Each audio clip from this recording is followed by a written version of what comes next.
And I really like that. Like, I remember that just sold me the first time I played this game. Yeah. And then, obviously, the sounds that everybody makes in that game is so terrifying. Like, just normal, what are just the regular splicers. Yeah. Just the stuff that comes out of their mouth. Never mind the noises that they make, but the things they say. The lady talking to her baby. Oh, yeah. Which was a handgun. Which was a handgun. Like, there is some seriously awesome stuff going on with the sound and the voices. The Big Daddies obviously are terrifying. Hey, Mr. B. The little sisters. They are at first you're like, oh my god, it's a sweet little girl. And then you see her face and you're like, that is the creepiest little girl I've ever heard. Leave him alone, Mr. Biggles. He'll be an angel soon enough. Oh my god. Mr. Biggles. He mixed up Austin Powers with Bioshock. What does she call him? Mr. Bubbles. Is it Mr. Bubbles? Oh, Mr. B. Okay, Mr. Bigglesworth. But anyway, as they're walking, look, a shark with a freaking laser. as good as the graphics are, as immersive as the graphics are, I would say the sound is more so. Yes. Yes. That's how I feel. When you're hearing like water in the background running because a crack is happening in the tubes, and the stomping around of the Big Daddy makes you shit yourself every time. You hear the shink of like razors on metal. Oh, yes. Cory. What can I say? Piggybacking on the whole sound of guns thing, my rule of thumb is this. If a game is going to license a firearm, it should sound like that firearm. Yeah. If you're going to have a game like Bioshock where, hey, it's a pistol of some kind, it doesn't really matter what it sounds like as long as it sounds like a gun firing. Or right? The rivet gun. Or the rivet gun, yeah. Yeah. I don't. The reason I mention that is because I don't worry. I'm not worried about the representation of the sounds of the firearms. They are fine. Yeah. Again, everything supports the story, and like we've already said, the audio files are awesome. Not just because the voice acting is stellar, because when you're dealing with an audio only story, when you're giving the audience audio only without any sort of visual support, you have to work that much harder, right? You have to connect to the text. So when we are introduced to Atlas, we never actually see Atlas face to face. We get a little picture. So that voice actor playing Atlas has to really represent the square-jawed Irish freedom fighter that's supposed to be our best friend, right? It's really important that we we want to be Atlas's friend. We want to help him, and we do through the whole game. We have no problem helping Atlas because he shows us that he's a human being. He's concerned about his wife and his family. He's concerned about us, and he talks about things that we care about. And he connects to us when he's upset. We feel upset for him because the voice actor is kicking ass. Mm-hmm. When that scientist lady introduces the dilemma between saving or harvesting the little sisters, she is like, she is pleading with you. And despite, I'm a pretty jaded gamer, and these aren't real little girls. If I want to suck their soul up so I can spend their imaginary leprechaun farts on upgrading my powers, I'm going to do that. But I mean, the fact that the voice actor is making me think about not doing that, that shows huge commitment to their job. I also like the fact, speaking of the audio files and like the trolls you find in Rapture, I love the fact that it all supports the world we're in by showing us, when the audio files are playing, there's the crackling of the recording apparatus, showing us that was the limit of technology back then. And we can say back then because we're convinced that we're in the late 40s, early 50s kind of thing. The atmospheric sounds, it's been said to death. When a Big Daddy shows up, it's bad trouble. It's battle-inducing. And it is. And if he didn't have that, if he just showed up, that's great. But when you're, do minding your own business and you hear Trump, and you don't know where it's coming from, and then you hear, and you find out the Big Daddy saw you before you saw him. Yeah. You take off in a direction, man. Just go. Sound is, like Dean said, I think it's I'm a big fan of good sound in a game. I think it's something that can be overlooked a lot of the time. Yeah. And they didn't skimp. One thing, that just hearing you talk about it, I didn't put together until right now, was that you're very correct. Like, the whole story of this game, pretty much the entirety, is told through the audio. And visually, like, if you put the game on mute and just went through the game, it could almost be monotonous. The way the story is told, if you really think about it, the way the story is told is the story's already happened. Yeah. And this previous story has been the inciting element for our story. And so we don't actually get to experience the first story. We get to see evidence of it. And that evidence crosses over with the story that we are experiencing. So it's a neat way of telling a story because like we said before, you come across a ruined bathroom with a big hole blown in the wall that leads to this theater. And then you find out through optional audio files what happened. Yeah. And it's all about just how interested are you in this, right? They are completely optional segments. You don't even have. You could blow past all of them if you wanted, and just experience the story that way. But they're reward dedicated. They're a reward. You see one, you're like, sweet. What's this one about? Yeah. And you want to experience that. Yeah. So, to compare it to something like if you're going through Skyrim and you're completing certain quests, there are a bunch of books and everything that you can scavenge, and it tells you a bit of history of the world and everything. But for the most part, you're collecting like sweet rolls and potatoes, and does that amount to much?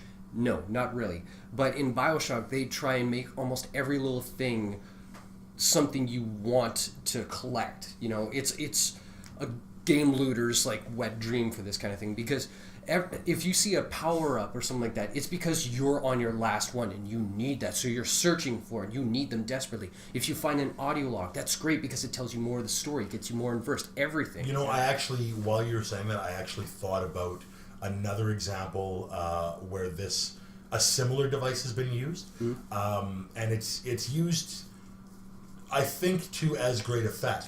I'm thinking of the Galaxy radio mechanic in Fallout 3, where you want to be listening to that thing because it gives you, it's atmospheric, it creates this nice sense of irony between what you're seeing and what you're listening to, and there's important information that's doled out in really good digestible chunks, all framed around an excellent mechanic and excellent voice acting that gives out Three Dog Night. Yeah. It's just awesome. Like, you just kind of tuned into this radio, and then it, if you're listening to it, it leads you to the next big quest hub. Yeah. Right? Or eventually starts talking about your the things you've been doing. Wanderer out in the wild. Exactly. Yep. Exactly. Yeah. First time you hear that, you're like, oh, that was me he's talking about. Or he drops clues about quests that you might want to go check out. Like, hey, if you're in the area of this town, there's some crazy giant ants running around. Maybe that's right. Stay clear. You're like, well, no, I'm going to go check out the town full of ants. Yeah. Come to think of it, Josh, you would probably love that game. Have you never played Fallout? No. Oh. Must play. Oh my. It's a must play. How surprising. Yeah. Well, what do you know about that?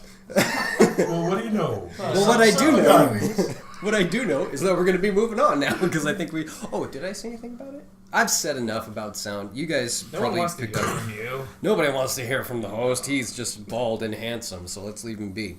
Anyway, we're going to move on to gameplay, which is a big, huge part of the draw to this game. We're going to start with Dean this time. Gameplay, sir. What are your thoughts? Stealing my ideas. I am. Well, that's why I go next, right? I'll just get the firearms aspect out of the way. I mean, they're cool, but they're nothing special, and there's a point to that. You're supposed to, I think, obviously rely on your hippos, and your Eve. I always called them hypnos. I'm like, why call it a hypno? That makes no sense. And then I actually read it. I'm like, oh. Who would shove a needle that big into their arm? No kidding. Oh! It's like the size of a juice box. Within like 5 minutes Oh, of yeah, being in in this 5 new minutes of being in the game, world. I'm like, hey, look, a massive needle. I think I'm going to shove this thing into my... The best part of it is you $12. find it next to a busted vending machine that looks as like fucking credible as a heroin addict. That'd be awesome. Yeah. Yeah, They, like- plasmids, yeah. And everybody in town is crazy because of plasmids. And you're like, yeah, I'll just take this giant needle and just shove it in my looks arm. clean, Because sure. the broken vending machine told me to. And then you act shocked when your hand goes. Oh my god, that giant needle did something! Oh, I immediately regret So, this yeah. decision. I make bad choices in life!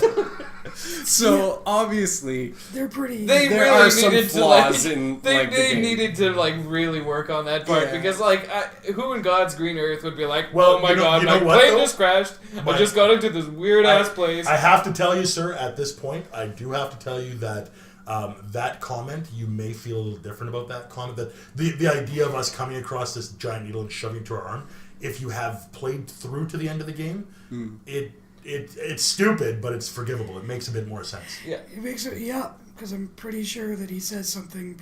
Atlas says something to him. Yeah. That makes him want to pick up that needle. We should mention at this point that 3 of the 4 of We're us not- have finished Bioshock. We're not gonna. Actually, yeah. No, we're spoilers off, right? Like it's. Yeah, it's not nice to Josh. Yeah, No, this is And, good. I don't and care. to be honest, with Yeah. this particular game, the ending does not dictate the rest of the game. It's the experience leading up to that. That's true. that I really- think again, and we're not talking about it, but I think if we were talking about Bioshock Infinite, we'd have no choice but to bring the ending into it. At some Yeah, For sure. yeah. But Gameplay. anyways, Yeah. weapons. That's where we're like game. My bad. No worries. I'm pretty sure it's my bad. The plasmids, or no, not no, that's not what they're. Plasmids, yeah. Plasma jet. Eve. Right. Anyways, I'm sorely mixing up like Blue Bioshock bar. The Infinite hypnos? now. In Hypos. Bioshock, they're Hypos. plasmids. In Infinite, they're vigors. Figures. That's right. Okay. Anyways, Something bigger. those things are awesome. The lightning. Yeah. The bees. The fire.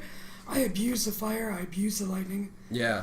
But I think that's the point Not bad. of Bioshock is to abuse those powers.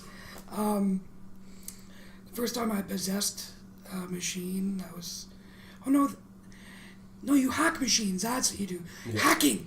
So cool. Yeah. Mm. I So missed fun. hacking in Infinite. Yeah. I missed it in Oh, Infinite. man. That's very, very cool minigame. Yeah. Yeah, no, the gameplay was very,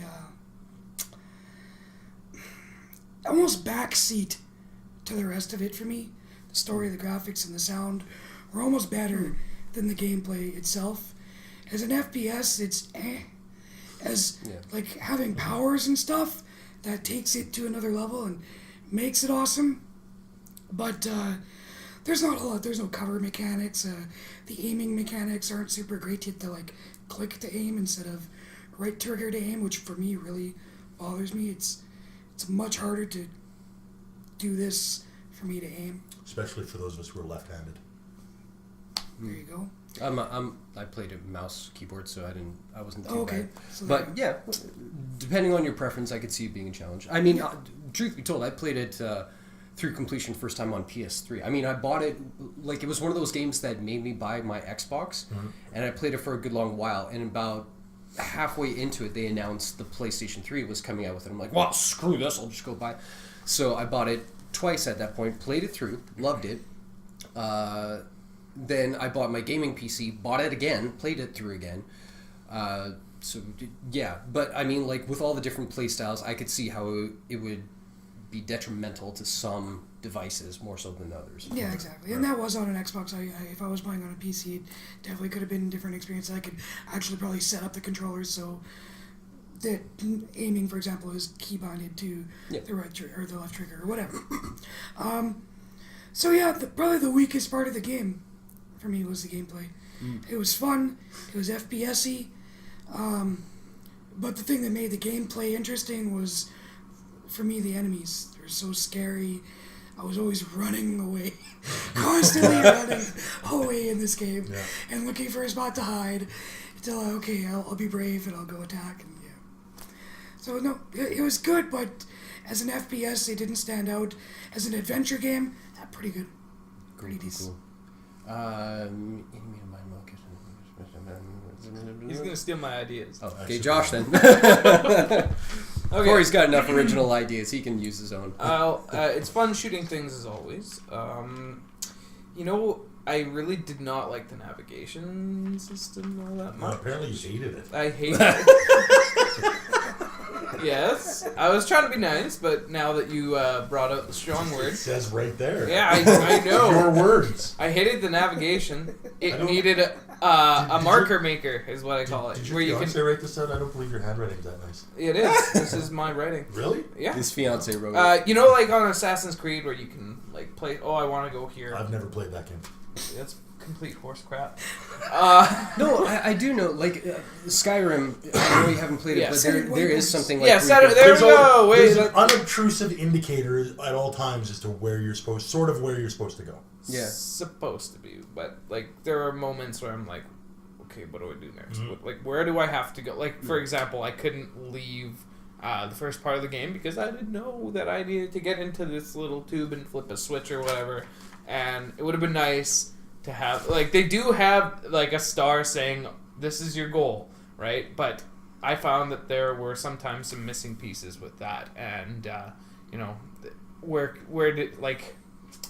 I want to get my next power up. I accidentally got rid of a power up that I did.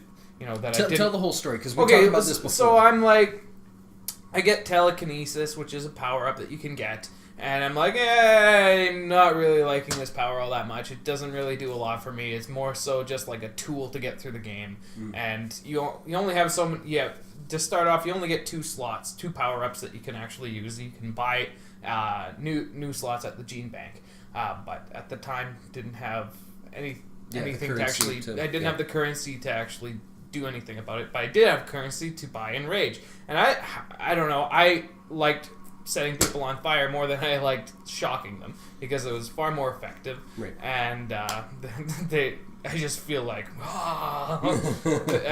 pyro. I was a little bit of a pyro in the game, so I'm like, okay, I'm getting rid of my my telekinesis, keeping my shock and my. I kept shock and enrage or something like that. Sure. Anyway, needed telekinesis to get this key. Couldn't get it back. And I was like, okay, well, to progress in the game, I need to get this key, right? And I'm like, okay, I can't really get it. So I felt like I was hooped. I didn't know what to do. I was kind of lost. I kind of texted you, and I'm like, what is going on here? Because I can't. To which I said, just go to your gene bank and switch down. And I did, and they were steaming and broken, and there was nothing I could do. Like I couldn't buy anything. I couldn't nothing. Like there was no exchange of the power ups. So yeah, if you're gonna play the game, don't get rid of telekinesis till you get a key. It's a pretty important part of the game. Yeah. But what else did I write down here? Oh yeah, the aiming down the sight didn't really change the gun physics at all. If anything, it kind of hindered, the shooting part. You can hip fire, you can Rambo your whole way through the game without ever aiming, which to me is kind of like, guns have a sight for a reason. You fire down the sights to be more accurate. Yeah. And there was no more. The bullets spread them. The physics of the guns didn't impress me at all. Yeah, that's pretty much it. I think I touched on everything that I need to touch on for the gameplay. Cool. Cory. Thank you, Josh. You're welcome. No, it's been said. As far as I'm concerned, game design, very, very, very, a lot of potential there, and in some ways, they really challenge themselves to shoot for the sky with the game design. Actual gameplay, no, I agree. It's kind of. I say shoot for the sea because it's underwater. Under the sea. Yeah, no. See what I got to do with gameplay wise. I agree. I absolutely agree. The aiming mechanism. It's just there because I think players expect it. That and on PS3, it's your R3 button, and that's stupid. I know, yeah. That was Resistance Fall of Man, the first one, and that was acceptable because COD hadn't come out yet with R1. I honestly believe or L1 is L1. my when I'm L1 when I'm gonna do is that. the aim L1 button. is the aim button as far as I'm L1 concerned. is the aim button. I swear to God, Hands you down. know, this next generation of games that are going to come down the pipeline, you can do all you want with gameplay and graphics and all this kind of stuff, but if you really want to set a standard for all other games, make it so that your control scheme is remappable. Oh. Yep. Remappable control scheme should be standard in next Yes. generation console games. Yes. Absolutely. Nothing Come worse on. than Not pulling the always trigger on and DR. pulling out your knife when you're supposed to be Dear shooting someone. game designers, yeah. if I pay $60 for a game, I'm playing it, not you. Yeah. Let me play it the way I want to play We it. appreciate You the hear idea me? you had in scheming your own thing to go with your game, but you know what? We play it in a certain... We don't want to have to change our knowledge for key programmed things like throughout each and every one of our first-person titles. Just let us have our thing. So what if Call of Duty did it better and you want to stray from them? It's not necessarily better, it's proper at this point, you know? So, yeah, anyway. So, Cory. The game design, absolutely great. Gameplay, I agree. It, to me, almost feels like they had this great idea for an FPS that has these crazy powers, and you're going to do all this crazy stuff with them, and we'll have guns in there, and you can shoot a guy when he's standing in water, and then switch and flame him and do Okay, whatever. wait. Does anyone know how to make an FPS? Well, that's just it. The design was there, but it's like they just said, okay, and that's enough. We don't need to worry about putting a cover mechanic in. We don't need to worry too much about the AI because everybody's going to be having so much fun throwing these plasmids around. Yeah. And it's fun. Yeah. But there's a lot of game there to just be repeating. Mm-hmm. I would have to say that pulled me out of the game so much was just trying to relearn the control scheme, especially when you're hardwired for first-person shooters already. Yeah. You know that's your grenade button, but yeah. If we're looking at it as an FPS and not an adventure game, it's frustrating. Yeah. It's not a good FPS, It's a straight up. frustrating FPS experience. It's not a good FPS. It's not player friendly. No.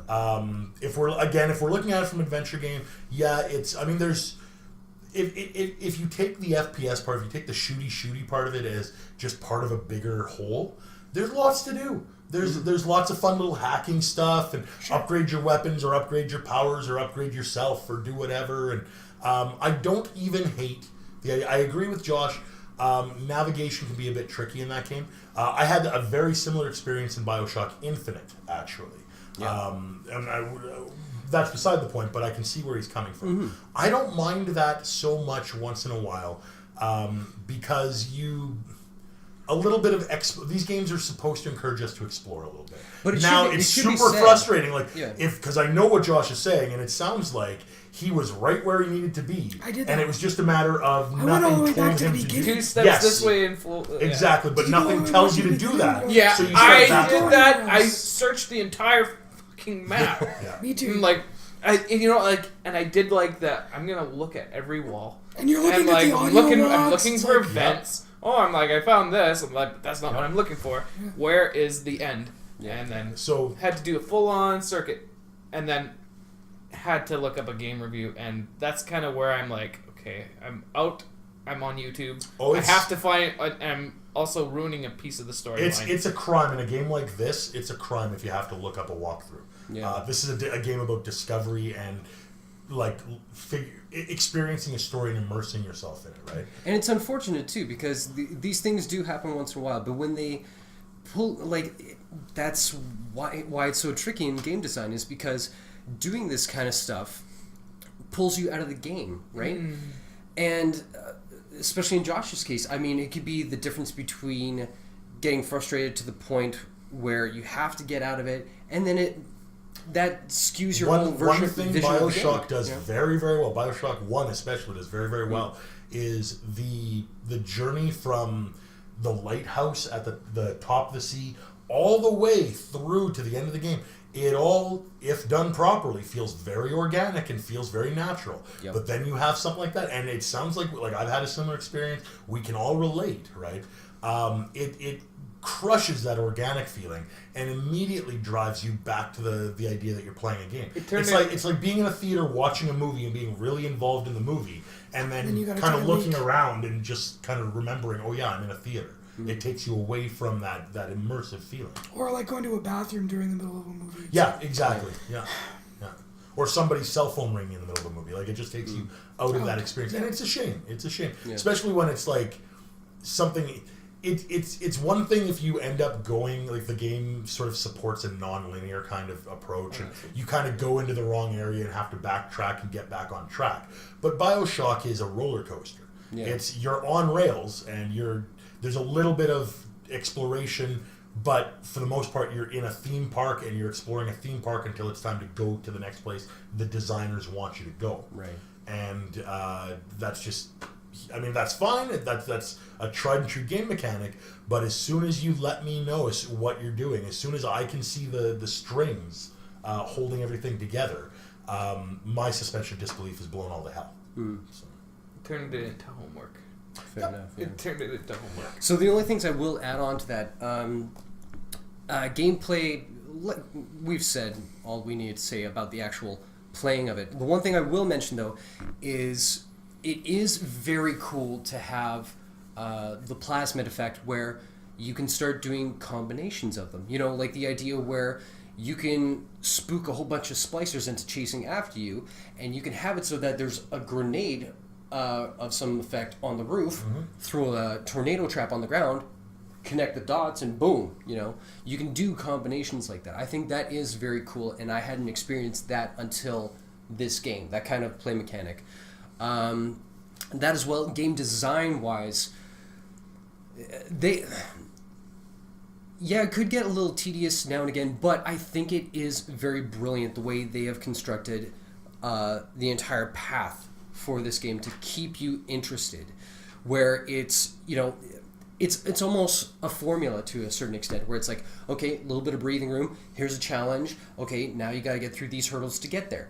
But in every one of those, there's always something new that gets thrown at you. Either it will be a new power-up that you can try, or it will be a new element to scare the shit out of you, or maybe there's a big daddy all of a sudden. You know, they always keep every chapter, so to speak, fresh as you progress along. Well, you know, speaking of big daddies, I loved the fact that in most of the areas, there were always a few free-roaming big daddies that would just complicate the hell out of what you were trying to do. Yeah. You know, you'd be coming up, you just have cleared out a room, you know, full of splicers, and you're thinking, oh, great, you know, very good, I'll just find a vending machine and get some ammo and whatnot, and between you and the next vending machine, there's a little sister with a big daddy close by. Yeah. Which, in case you haven't played the game, you know, you can avoid very easily, or you can take them on directly. You know, there is that option. And that's the other thing I was going to point out, is options in this game. This was the first game that I can remember where I had an option that actually felt like it was challenging me, which is the little sister option. Every time you take care of a big daddy, which is unbelievably difficult on any level, you have the option to save or harvest the little sisters. Saving them gets you a little bit of Atom, which is a precious commodity, and maybe down the line they'll repay you back, like paying it forward. But you save this little girl from whatever possession she has. If you kill them, you get a lot more Atom, so you get the rewards and the benefit right off the hop. This eventually leads to one of two secret endings in the whole game. So, that moral dilemma, do I kill this little girl? It's a creature. It's like the whole Walking Dead thing. It's a person. It's the living dead. What is the right thing to do here? You know, I think that was brilliant. And yeah, it's one thing that does get overlooked a little bit in Bioshock. Everybody focuses on, like we have, you know, the shooting mechanics, the plasmids, you know, it's all flash and bang. But I think those little moments where it's giving you a choice that feels like it has repercussions in the long run, I think that is great, and I think Bioshock was the first to do it for me, at least. I want to piggyback on that. Cool. Only because, and I hate to be the guy that keeps bringing Infinite up, but I am of the mind that having experienced Bioshock, Bioshock 2, and Bioshock Infinite, I am of the mind that the overall theme of the Bioshock franchise is choice. Yeah. I think that's what they, from a story perspective, I think that's the theme of Bioshock is about choice. And even if it's the illusion of choice. even if it's the illusion of choice, I think you're even more right with that statement than I am about choice. I've read a few articles about that idea where, we play these games and I'm like, oh, you have all these decisions. Well, if you take a step back, it's like a choose your own adventure. Your decisions are also pre-programmed as well. So no matter which way you go. Well, and I think with Infinite, I think they're beginning to take a real meta look at that kind of thing within the game. Yeah. I want to talk. Anyway.